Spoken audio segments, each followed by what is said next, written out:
Hello, thanks for having me come to talk to you, and I'm sure you can see why 9 o'clock is now a very comfortable bedtime for me, because I'm incapable of doing anything after about 7 p.m. other than complaining. So I'm here to talk to you about social media and how social media has changed my life. And in order to do that, I want to take you back in time a little bit to 2012. So this is me in 2012 on holiday in Cyprus with my husband. I was, at this time, just finishing up my subspecialty paediatric emergency medicine year. I did all my training in Manchester in the UK, from medical school through to being a consultant. And there wasn't really a great deal that set me apart from any other trainees there. I was doing my paed subspecialty, and I had an interest in medical education that came from some stuff that I had done at university around a student charity, when I'd been involved in some training and feedback and communication and teamwork and leadership, but nothing really clinical. And I was kind of just drifting along, not looking forward to the next 2 years of still being a registrar and having to do some exit exams, when an email came into my inbox. And that email was from Professor Simon Carley, one of my emergency department bosses, who was at the ICEM conference in Dublin. Now, ICEM is the conference of the International Federation of Emergency Medicine, and the conference was in Dublin, which is not very far from Manchester. And I wasn't there because I was a registrar, and registrars are broke. And I could not afford to go to this conference. But Simon sent this email that said, the ICEM conference is now the most tweeted about conference in history, and the hospital team has played their part in this. And then he has this big list of reasons that you might give why you shouldn't be part of Twitter. And I was like, this doesn't make any sense to me. But what does make sense is I can learn things from a conference without having to pay any money to go there. And that was very appealing. So 2 days later, on the 1st of July 2012, I joined Twitter. And my first tweet, you can find it, it's still there, says, I feel like I'm on an alien planet. I didn't really know what I was doing at all. But I was there because there was money that I didn't have to spend.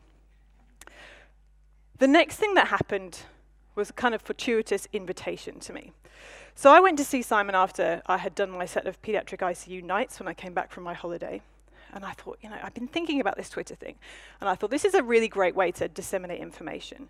And in my role, I was part of the educational representation in the registrar group to our head of education for the region.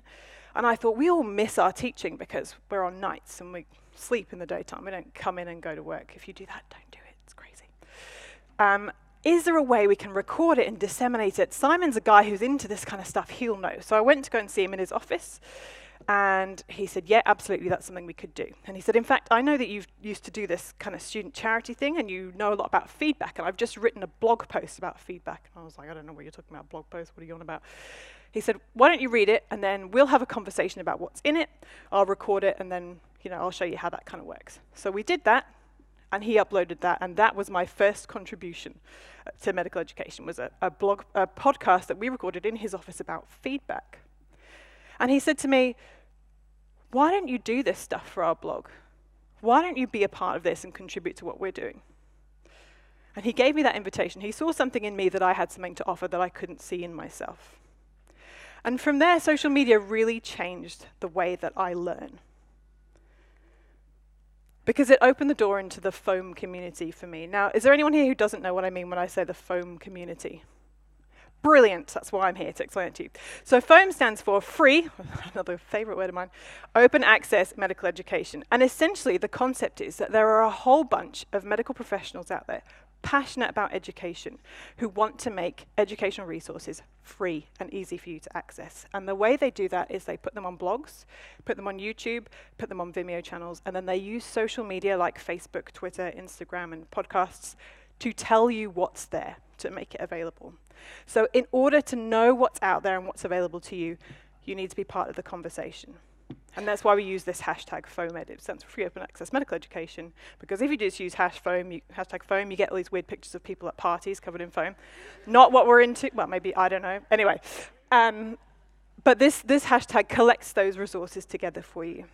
And Twitter is really the place where much of this conversation happens. And once I'd been on Twitter for a couple of months, social media started to change my approach to clinical questions. I'd started to write a few blog posts of kind of like, well, here's something I think about. And then I got this random tweet from this guy. Does anyone know who this guy is? Brian Burns, anyone heard of him? Yeah, I didn't know who he was. I didn't even follow him, which you can tell by the top corner of that tweet. But he said to me, "Hi, I've seen 2 kids with gastroenteritis and low blood sugar. Their hypos resolved with oral rehydration therapy. Pediatrician said that all pediatric hypos, irrespective of cause, need investigation. Question mark." I was like, "Why are you asking me? I don't know." But he thought I did know. And the way that social media has changed the way that I learn is that at medical school, this is a binary question. This is how things are asked in exams, true or false, yeah? But life isn't like that, and medicine isn't like that. And I thought, I genuinely don't know. So how am I going to find out? So I went away, and I read lots of papers, and I thought about the question, and I went to a pediatric metabolic registrar friend of mine and her teaching resources, and I put together a blog post. And this was scary, because I was like, this is kind of what I think. But the beauty of how all this stuff works is that this doesn't have to be a 100% definitive answer. This is a part of the conversation. This is some work I've put together on what I think is the way to approach pediatric hypoglycemia. But the conversation doesn't end here. So I can share a link to this resource, and the blog post itself has a comment section at the end, and people will say, well, in our hospital, we do things slightly differently, or we use this cutoff for the hypoglycemia definition, or we don't do this test, or whatever, or have you read this paper that came out this week about this kind of stuff? So the conversation is ongoing, and all those resources are kept together.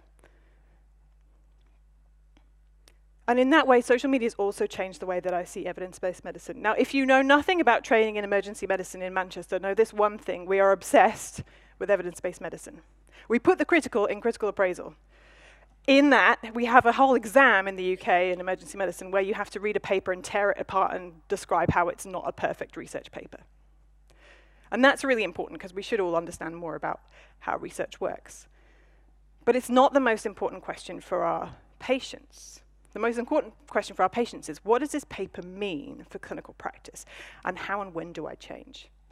And so the Skeptic's Guide to Emergency Medicine is a Canadian-run project that aims to answer that question and to reduce something called the knowledge translation time.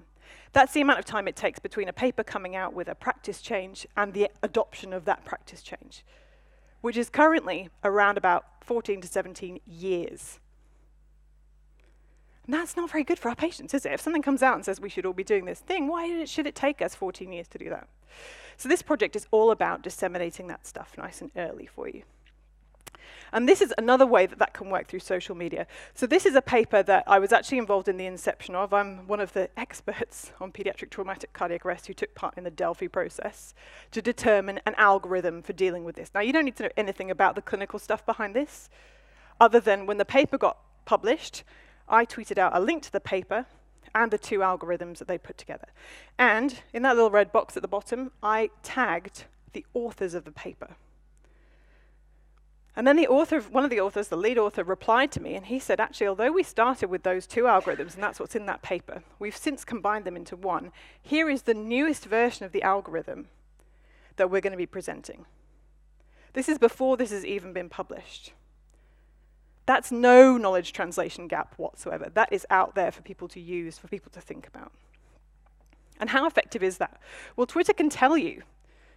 So that original tweet had 6,241 people see it. 984 people did something with it. That might have been clicking on the link or looking at the pictures or sharing it with somebody else.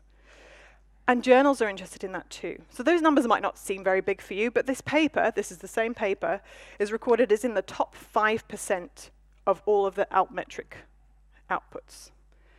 So it's already a paper that's being talked about more than 95% of other papers. This is how we can bring cutting-edge medicine to our patients. So being on social media is a kind of a strange beast as a professional, and it's changed the way that I see my practice, and it should change the way that you see yours. Because I was on Facebook before all of this stuff, and my Facebook account has really nothing to do with me being a doctor. It's just, my husband just writes things that I say that are funny. Genuinely, that is what's on there. But I had to think about Twitter a little bit differently. And at the core of that is this: be professional. So what I'm suggesting is not that you will go out and join every social media thing that's in the world. I'm talking about specifically designing yourself a social media presence in your professional identity as a doctor. Identifying yourself as a doctor and working out what it is that makes you special. What is it that you're interested in? and then finding people to follow based on that. And part of that is about behaving professionally as well. So not saying things online that you wouldn't say to people in real life, because that goes down badly. And generally being polite and not breaching patient confidentiality. And there's a nice little 12-word Twitter etiquette summary that's come out of the Mayo Clinic, which I kind of like. Don't lie, don't pry, don't cheat. You can't delete, there will always be an internet record of whatever you've done. Don't steal other people's stuff, give attribution, and don't reveal patient details. Nice and straightforward. But by adhering to those rules, you can be a professional in that space and interact with other professionals and gain a lot from it. But that's not the only way that social media has helped change my perspective of myself as a professional, because I had done all my training in Manchester. And it turns out that medicine is very different all around the world. So I was suddenly in contact with healthcare professionals in the States, in Canada, in Australia, in Africa. And as much as there are differences in practice, there are a lot of similarities too. And so something that social media has brought for me is this opportunity. This was last March in Cape Town at a conference run by the Brave African Discussions in Emergency Medicine team. And that's me and 2 of my retrieval colleagues with 3 South African paramedics running a workshop on pre-hospital and retrieval medicine.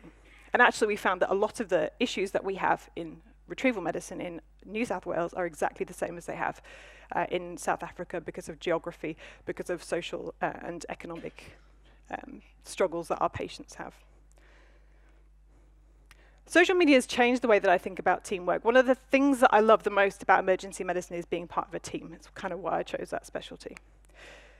And when I joined the St. Emlyn's blog in the beginning, there were only a few of us. Now there's 18 of us, regular contributors. And we started off as an emergency medicine group, and we've now expanded. We have a paramedic, we have a pediatric surgeon, a social worker, an American flight nurse.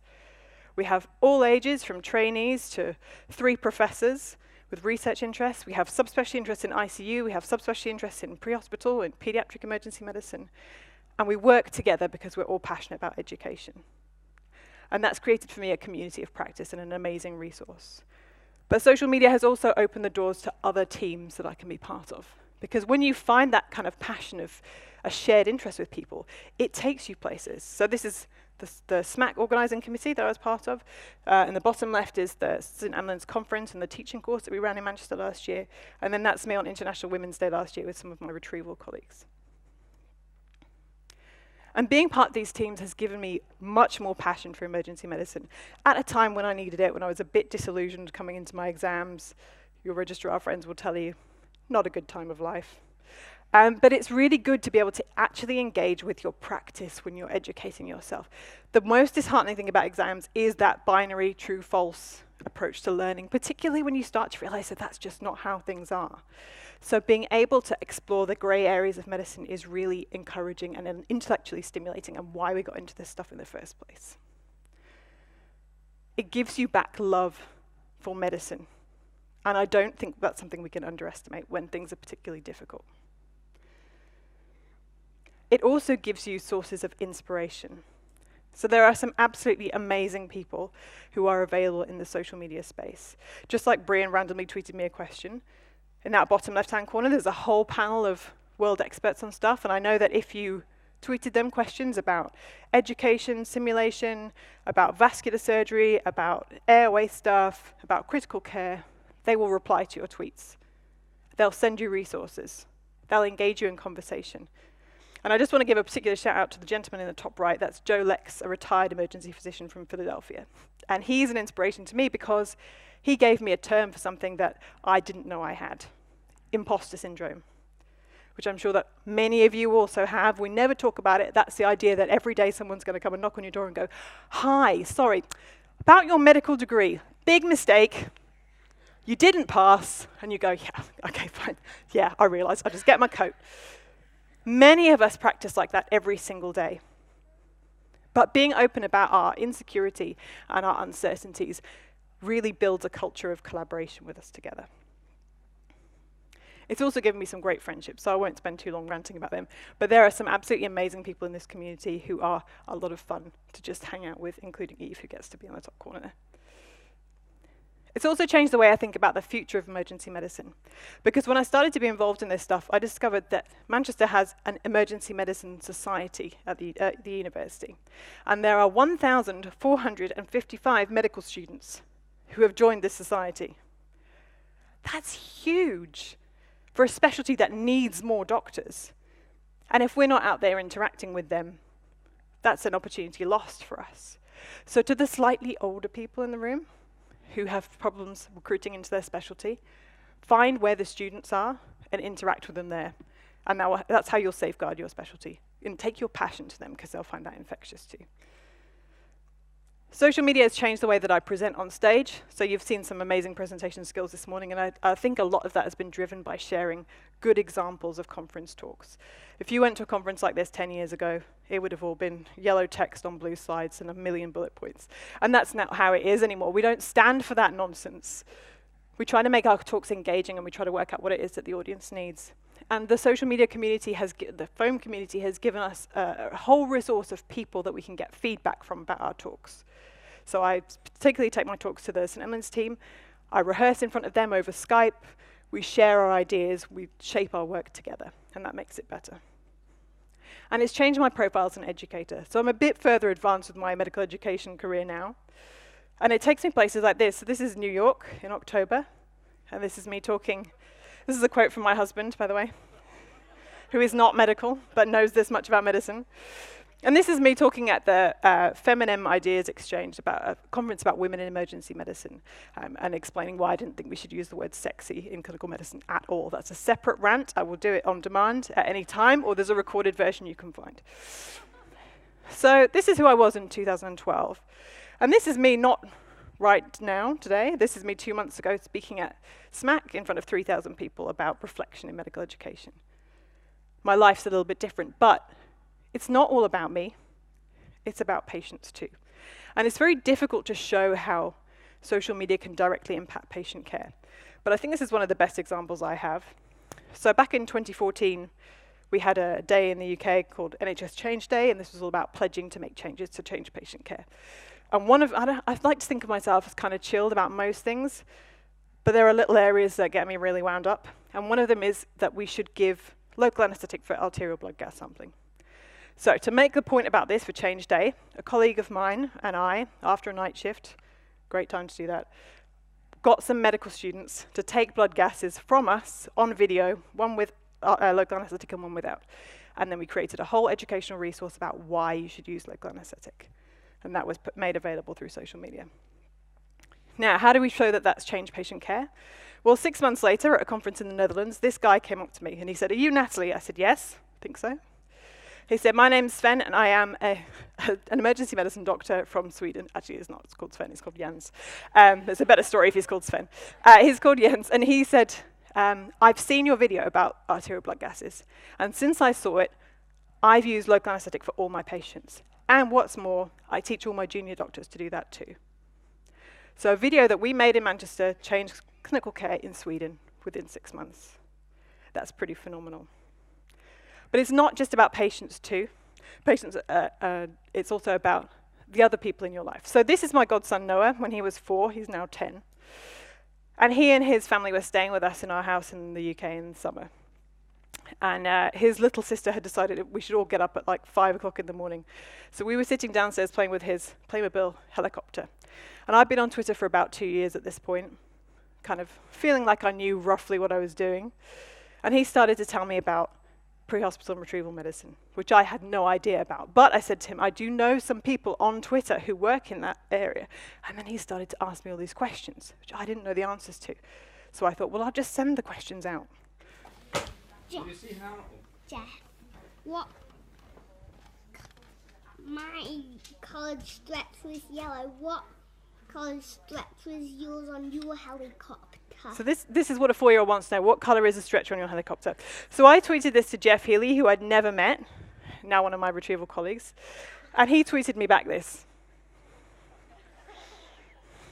And then some excellent life advice. So you can also use social media for engaging with your godchildren and young colleagues.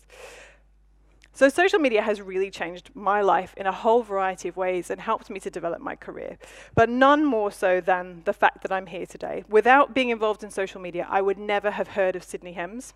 I would never have considered applying for a fellow post, which I did at Sydney Hems, and that would never have resulted in this 240-foot winch that is me in the Blue Mountains, retrieving a patient into the helicopter. And I wouldn't be here today as a staff specialist in St George and staff specialist with the ambulance service. So my story starts with an invitation and somebody recognizing that I had something to offer. And I'm here to say that I think you all have something to offer as part of our medical community, and to invite you to be part of the conversation, to improve patient care, to define who you are as a clinician, and to be more engaged in the advancement of medicine. Because it's important to see if social media can change your life too. Thank you.